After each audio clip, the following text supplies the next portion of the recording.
What's going on YouTube? Thanks for checking out the channel. I've got a huge announcement to make today. TwoToBase is officially a sponsored Star Wars Unlimited competitive team. Shout out to the Haven Games here in Orlando, our local card shop. Thanks for supporting us along our Star Wars Unlimited journey. We're very excited to get this partnership kicked off. Check out the link in our description below to get your sealed Star Wars Unlimited product 10% off.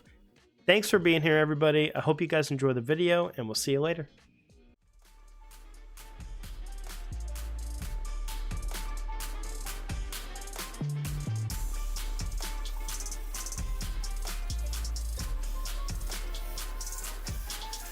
What up, YouTube? It's your boys Gabe and Gudo from TwoToBase here. We are recording a video today. We wanted to go over a couple things with some of the new leaders from set 4. A couple of things we're going to talk about are what leaders that we thought were going to do good and are doing good. We're going to go over what leaders we thought wouldn't be that good and are actually doing decent. And then we'll go over what leaders we thought would be really good and are not doing that good. So we'll get right into it. Let me switch my screen here. So first up, we have Admiral Piett. So Gabe, why don't you give us the rundown for Piett and why you thought he was he would be a good leader and how he's performing right now? Well, I mean, as soon as he was revealed, I was like, oh, this guy is good because he's doing resource cheating. And one of the things that makes a leader good is that they resource cheat. So capital ships, we have quite a few of them too. We've got like immediately when he was revealed, we've already had like resupply walker, we had the TIE carrier, the Quasar TIE carrier, and then we had we've obviously got like relentless, devastator, Avenger, and stuff like that. So when I saw him first, I was like, oh, we're gonna go for like a Piett blue maybe. But then we got like planetary bombardment, and we also still have Ruthless Raider, and we got the new Devastator. So I was like, oh, red's gonna be pretty good. But then we got several capital ships in yellow, like the Invisible Hand and Radiant 7, and I was like, oh, this guy is good in every color. So I already knew that he was gonna be really good. Capital ships are insane, especially when you can ambush them out with little Piett. And it's just the synergy is just definitely there. The strongest color being, I believe, red.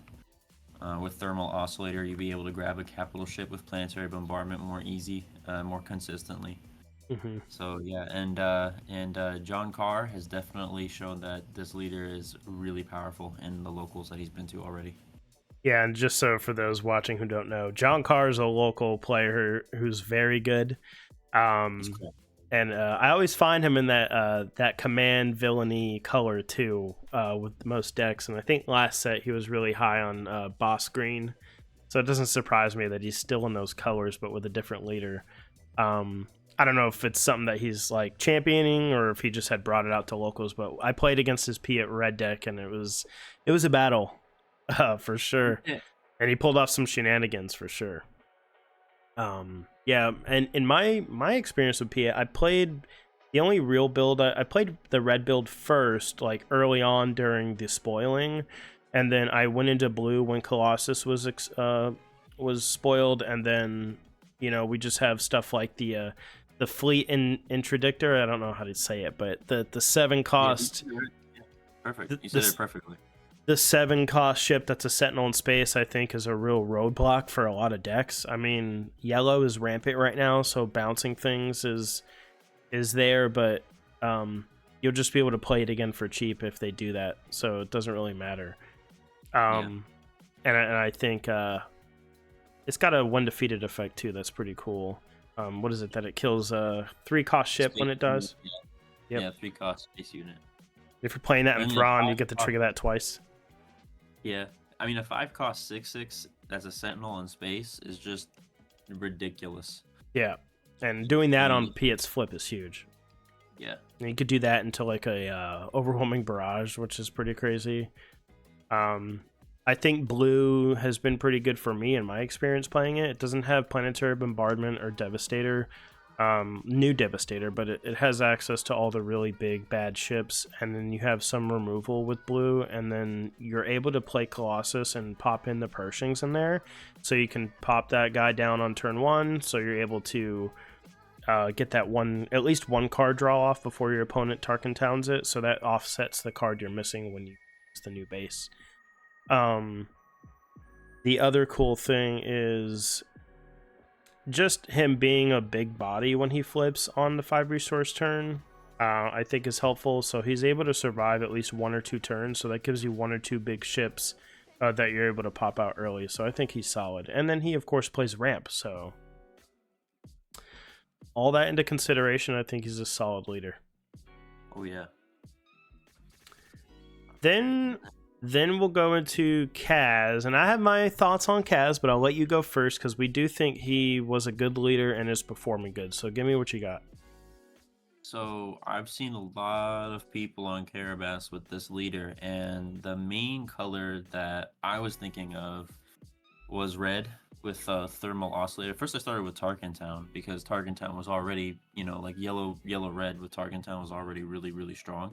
Mm-hmm. But then I flipped it into a thermal oscillator so that I can see a couple of cards more consistently in my hand, which are the Trench Run, any fighter, and then there's also they hate that ship combo, so you can do that with any of the Falcons, or you can on turn 3, if they have a space unit out, you can play they hate that ship and home 1 and double reduce the cost of home 1 by 3, so you reduce it by 6. Mm-hmm. And since you're paying 1 for they hate that ship, you only have to pay 3 for home 1, so then you're spending 4 in total. You ambush out a 7/8 for 4. It is really, really strong. It just slams the door in your opponent's face for sure, because as soon as they start trying to establish a space threat that with that they can answer your fighters that you're spamming out, then you just throw in that 7/8 to kill their 3/4 Falcon, and it's so funny every time I do it. I have I have memed about it so much. Yeah, I think if all goes to plan, he's impossible to beat. But I do feel like in this current meta, there's a lot of ways for our opponents to answer what's happening. Like if they just get rid of all the space presence, and sure, you're able to play one drops and 2 drops and get the presence out there early, but all they have to do is drop a Bright Hope, and you're forced to surprise strike your way out of that. Or if you're main dicking break-ins, which I don't think many people are doing right now, you kind of have that roadblock, and then your ground presence is minimal, unless you're playing a build with Plo Koon and that new contracted Hunter. Yeah, contracted hunter, where you're ambushing 4/4 for 3 is really good. One thing I also noticed with Kaz that isn't so great is, and I know we're supposed to be talking about why he's great when we thought he'd be great. He is good, and like I said, if all goes as planned, you're winning the game. But after the 6 resource turn, if you're struggling to establish a board, there's no way to turn the corner. You think about the top meta decks that when they're getting to 6, 7, 8 resources, what are they playing? They're dropping bombs. And your bomb in this deck is your Kaz flip and being able to swing in for, a lot of damage. And you can use that Trench Run and Heroic Sacrifice with Kaz with his ability. The stack happens where you're doing your attack and then you're able to choose that ability, and you can choose itself before the second part triggers. So you're still able to do all that Heroic Sacrifice and Trench Run shenanigans while the leader's deployed on the ship. But man, if you're not getting on a ship with this, if they haven't been able to disabling Fang Fighter, confiscate your leader, which is just literally defeating. When that happens, every time I've played Kaz and my leader gets upgrade hated, I immediately feel like I've lost this game. And it's happened quite a bit against you and other people that I've played actually in person. So I brought it out to locals. I brought the yellow version and the red version out to locals, and yellow did okay. It felt like I had more control there because I was able to do things like play cunning and bounce their units and have some kind of rebuttal to their board state. but this deck doesn't really want to trade in units. It's really trying to go fast to the base. But at least with the yellow version, you're able to pace things a little bit and kind of mess with their board state and control it a little bit with the tempo and exhausting things. But red has a faster play into just doing straight damage, but at least with yellow, you're able to do a couple things to have a second strategy, so to speak. Because with cunning and surprise strikes, you're still able to buff and do a lot of damage in yellow, but in red, you're not able to really. There's not that many tempo plays. I think in red, there's spare to target that a lot of people are playing, or maybe some waylays, but outside of that, you don't really have a lot of like tempo plays. So it's possible that Kaz might be better in yellow at the end of the day, although a lot of people are going to argue red is better. At least with red, you do get 4 Kaz, I believe in. But with a lot of good cards you want to play in Kaz, that's throwing off your ratio for how often you're going to pull off 4 damage with 4 Kaz. I did find that in red, I was hitting a lot of even 2 or 3s, because if you're playing surprise strikes, then you're playing the AT hauler. That's already 6 cards that are possibly not going to hit on the 4 Kaz. And then you also have, like for me, I was trying to run Republic Y-Wing because it is a 1-cost ship that is a 1/3, as opposed to the Wolf. Was it the Wolf ship? Escort and Cartel Spacer. Yeah, Cartel Spacer is fine, but the Wolfpack Escort is only a 1 health, so in the ping meta, it's really pointless to play. There's really no point. Because you're trying to spread your board wide with low-cost units. You're not going to be able to do that with a Wolfpack Escort. Yeah. So I've tried the iterations. Haven't tried it in blue yet. I think blue might even have better legs. I don't know. I could be wrong there, but maybe not better, but just another direction that people aren't expecting. But so far, like, I think he's doing fine. I think if your ships don't get answered, which in a space meta, it's probably going to get answered. I think he could be really good if you get to 6 resources and you're not like one card away from winning.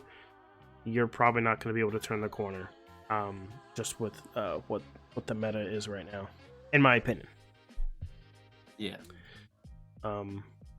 Yeah, so far I think he's good. We thought he'd be good. He's performing pretty good. Do I think he's going to be better than Sabine? Like a lot of people are like, oh, he's better than Sabine. I don't think so. Because Sabine's able to get 3 damage off to the base most of the time, as where you need him to be on a ship to really burst damage on his flip turn on 4. I just think there's too many ways to stop that right now, in my opinion. But he is doing good. Yeah. Let's go to... Who do you want to start with? Let's go to Asajj. Yeah, we'll go into Asajj. This is for leaders that we thought weren't going to be that impressive, but actually have impressed us. So why don't you give your take on Asajj? So I've been on the receiving end of a 9-powered Asajj Ventress and on the ground. And let me tell you, that hurted. That, like... Asajj Ventress played specifically with Tarkin Town is like a blue-red villainy force deck that I've been trying to build for a long time and just haven't found the right leader for. But I have discovered in locals from a guy named Crispy, this leader is absolutely all for that synergy right there. Playing cards like Morgan Elsbeth, Fifth Brother, like in a deck where it's like you have a pilot leader. And he was just spamming like ground and space too, some space like, you know, Inferno 4 and Banshee. But where the deck's strength lied was in the ping, and having grit units to take that ping. So that way you're literally just buffing your own units while dealing a damage to your opponents. At the same time, you have Tarkin Town, so you're just playing a better version of Cad Bane. Is pretty much what you're doing, because it doesn't rely on you playing a certain trait. It doesn't rely on you playing a certain way, or, you know, it's all it is just you exhaust, deal a damage to your unit and their unit, and then you just Tarkin Town their first unit while you have a buffed up grit unit on your side of the board, and it is just like hell to deal with. And each turn that passes, he found different ways to upgrade his units even further with like the Fallen Lightsaber, which completely slammed the door in my face when I was playing Han Solo. Did it to me too. It was insanity. Like I was like, he had like a double fallen. I think he had like a double fallen lightsaber on his like for the first game, a double fallen lightsaber on Morgan Elsbeth, and then the second game, I think this was against you actually. He force choked his own Asajj Ventress to draw a card and have his Asajj Ventress swing the base for 9 damage. No, it was 11. It was 11. Oh, Yeah. even worse. Yeah, it was 11 damage. So I was playing Thrawn yellow for those watching wondering. I was playing Thrawn yellow, so I was on more of like a hard control style deck.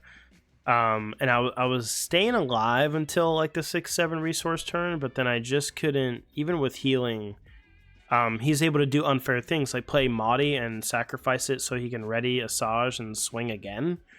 He also did some funkiness where he was deploying on a Banshee. I was watching him play against, I think it was John from our team, and just being able to do 2 big, huge swings after killing Maudie and using that villainy trigger where you get to ready a villainy unit when you kill Admiral Maudie, and it's just super unfair. I think like being able to drain your resources before you use Asajj's ability, play a 1-cost Maudie with your last resource, and then thinking like, oh, like well, they have 1 resource left. What are they possibly going to do?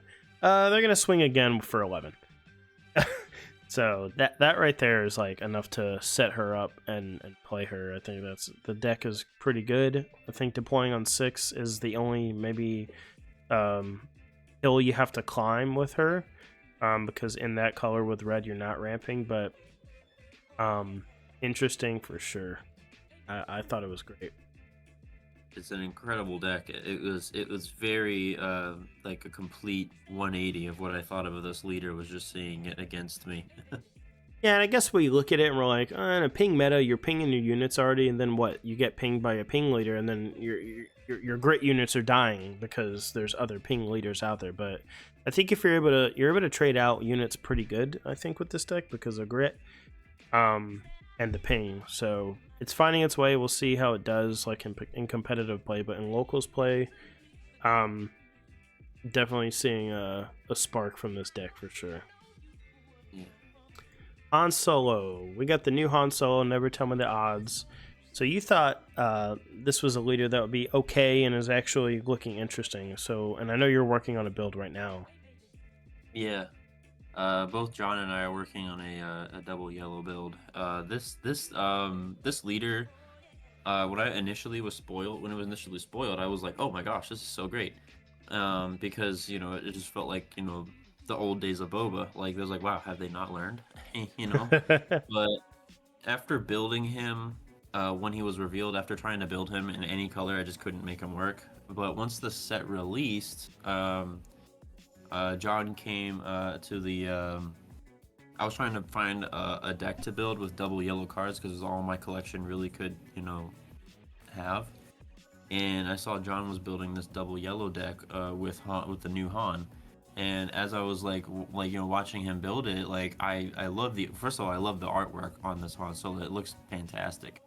And that's what immediately drew me. Yeah, that's what immediately drew me was like a Han that looks like Han, you know, instead of like the goofy Han 1.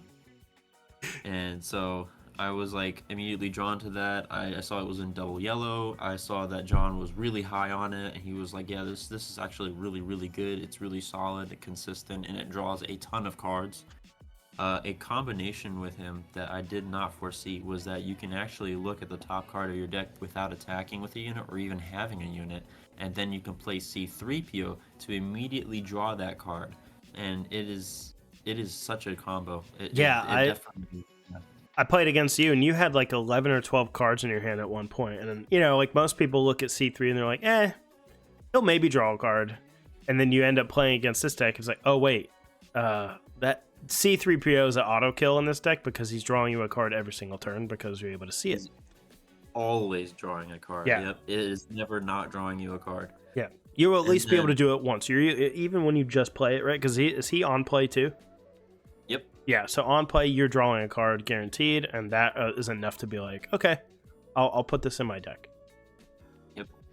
And so we began working on it, and so far it is really, really powerful. The flip turn is absurd. Being able to play 2 Cunnings in 1 flip feels like you're playing Boba once again.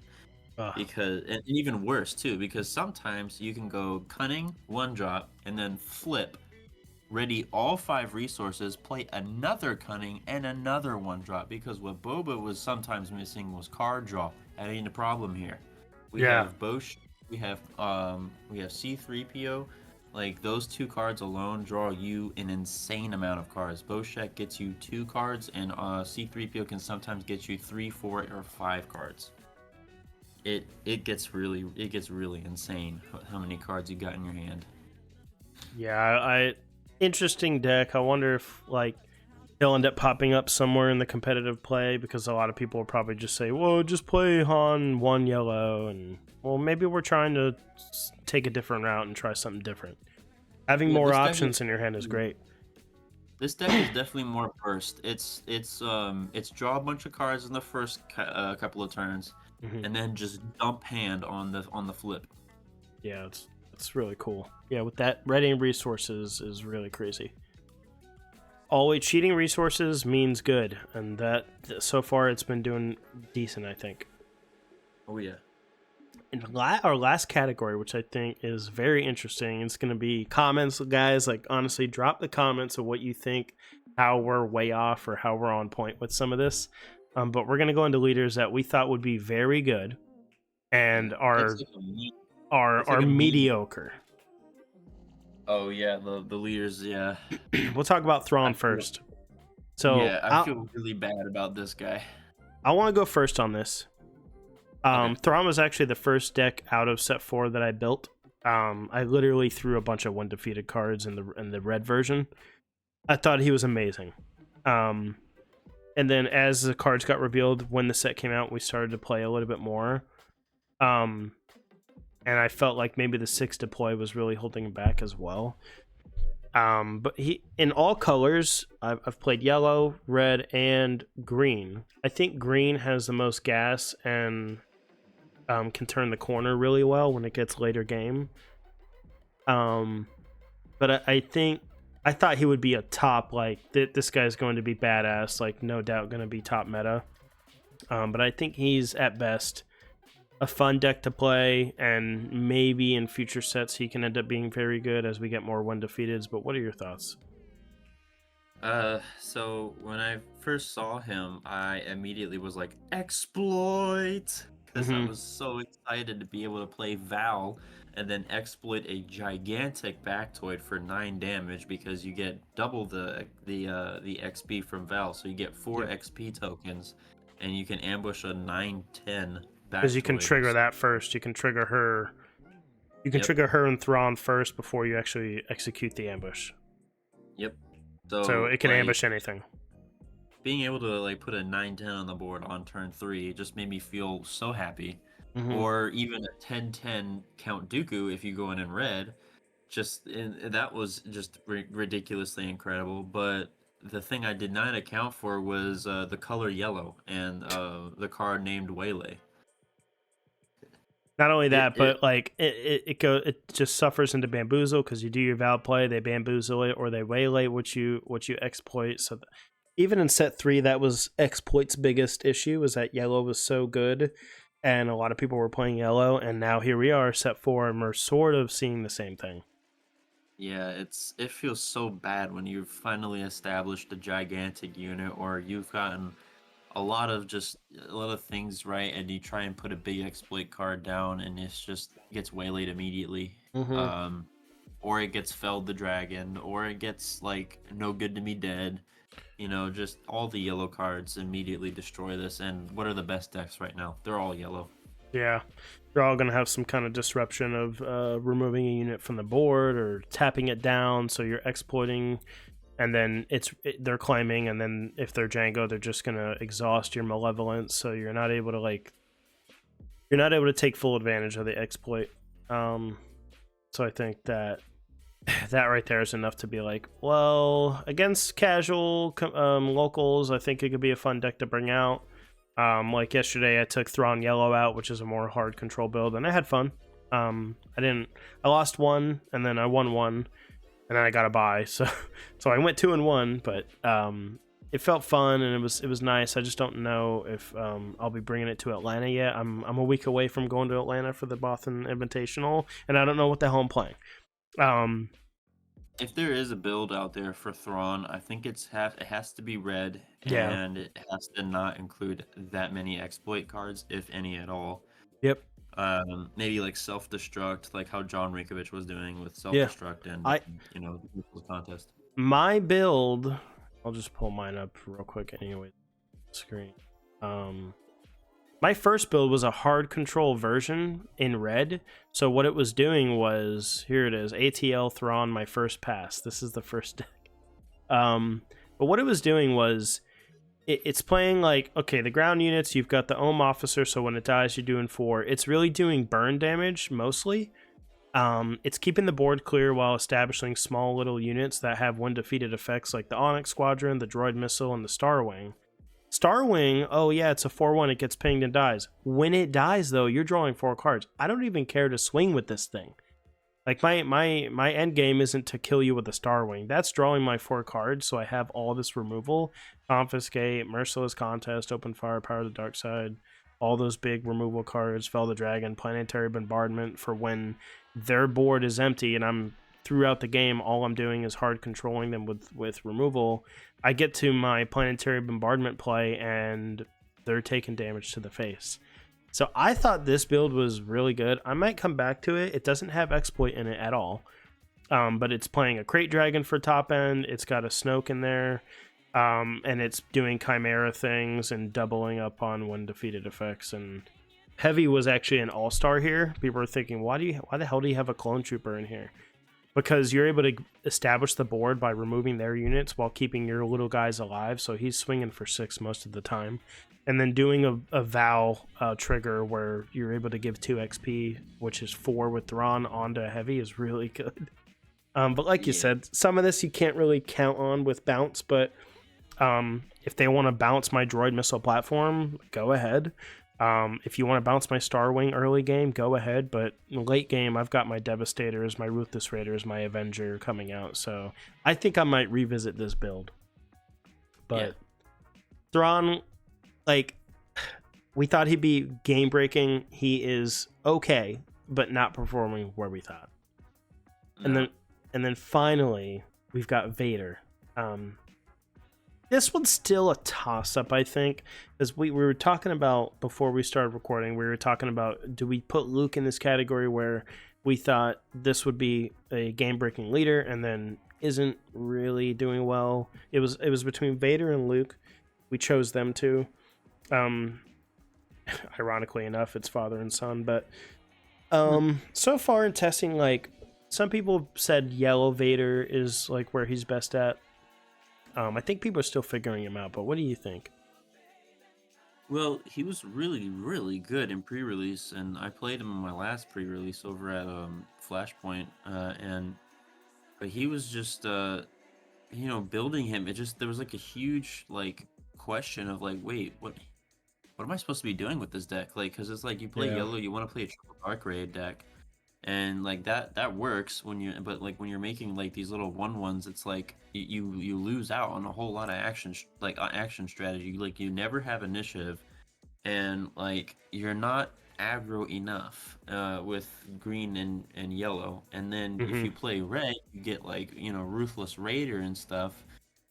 But it's the same question. It's like, well, what am I trying to do with this deck? Am I going for just basically a Piett? Why would I not play Piett at that point? And if I'm playing stuff like Devastator, Ruthless Raider, Planetary Bombardment, and whatnot, and it kind of falls under the category that a lot of leaders in the Boba era kind of went under, which is why would I play this when I can play this instead? And the kind of the same problem occurs because he's a pilot leader. It's he gets bamboozled, it hurts a lot. You know, and he does do something on deploy, but even then, like creating 2 tokens on the 6 resource flip is not really that strong. When there are cards that can do ping damage, like not Ahsoka, Asajj, like the Yeah. Asajj leader, Yeah, John. like John, yeah, he John. had a hell of a time trying to deal with that. So John Rinkovich from our competitive team, he was playing against Crispy's Asajj last night, and he made a funny comment. He said, "Oh, Asajj's ability is basically kill a TIE fighter, because he's able to do one to any TIE fighter while giving his unit grit." And yeah, those matches didn't go in John's favor. But yeah, man, Vader. I wonder if like double green's the best, because can't you play Unity of Purpose and buff everything, kind of like the Rex deck? It's an interesting thought. In Rex though, Rex deploys on 5 and he can play droid manufacturing, which means he creates a clone and 2 droids, which automatically gives you +3 on a deploy with Unity of Purpose. So it's a lot different than Darth Vader, who deploys a turn later and then only makes 2 of the same kind of like tokens.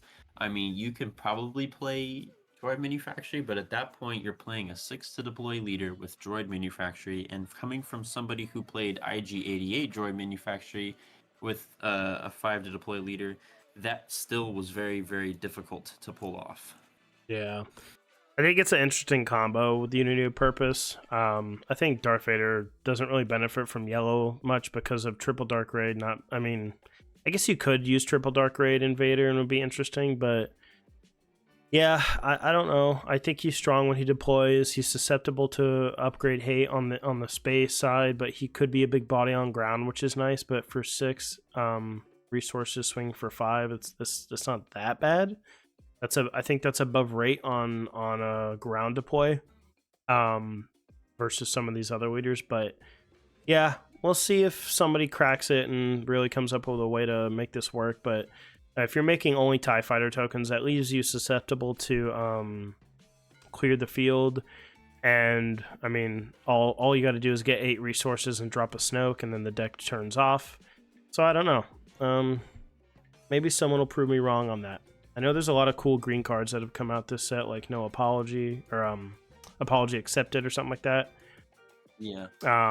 That can do some buffing, and you're able to, in double green, you can play command, so that could be interesting. But I don't know. I think we're still looking at Vader a little bit, but we did pick him for leaders that we thought would be amazing, but just aren't like getting over the hump right now. And it's very early. We do have the Bothan Invitational next week, which is probably going to be the first big competitive event with Set 4 live.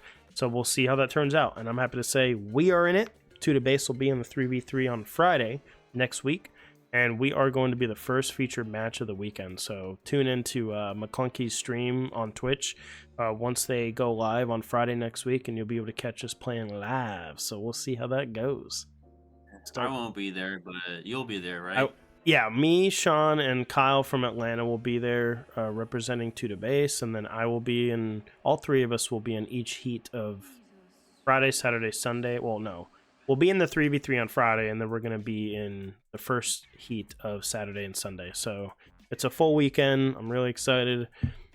Excited to play Set 4. I'm not too sure what I'm playing, but I've got a couple of decks in mind. I really just want to go to have fun, honestly. But I would love to be able to sneak a couple rounds against some of the best in the world. So we'll see how it goes.